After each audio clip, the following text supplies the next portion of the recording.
consult the various state departments so that he can unlock that. Chigni atamalo 70 mag yedhe ma jopur tiyogo e nego buya kata kute koro yangi nitiere kod kwiri maricho manyalo hinyo ngima oganda. Nonro motim kod riwruok mar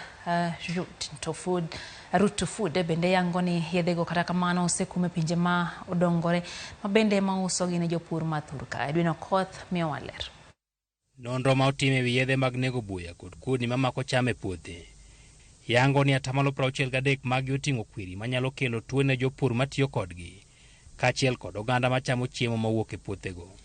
Chiegni nus mar yedhego osekume e pinje mag Ulaya, kama bende kembe maloso yedhego kelogi e pinje kaka Kenya nikech otamgi uso e pinje kaka German kata Ingresa. 76% of all the pesticides used in Kenya are highly hazardous, and that 44% of these pesticides by volume use have been banned in the EU, but we still use them in this country. The highest volume of pesticides that are used in Kenya are the insecticides, followed by herbicides and then the fungicides.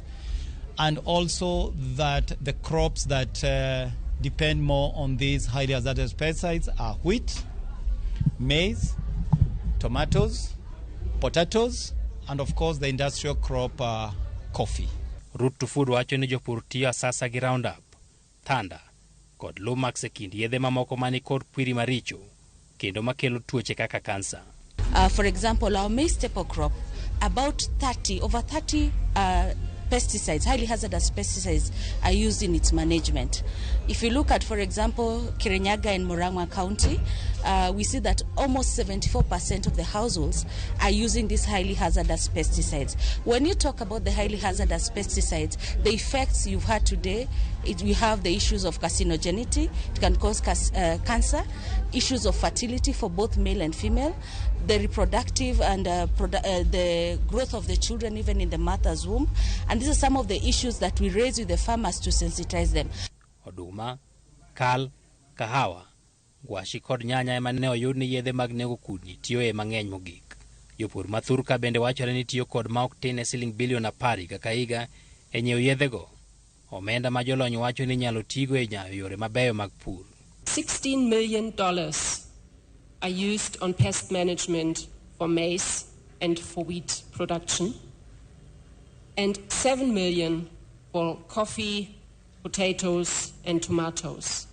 And I think we should ask ourselves if this money can't be used in a more sustainable way of, for example, implementing integrated pest management or agroecological strategies for these type of crops. Report no koro jiwo piny owacho mondo chak keto okang' mag geng'o kaka yedhego nyalo donjo e pachoka.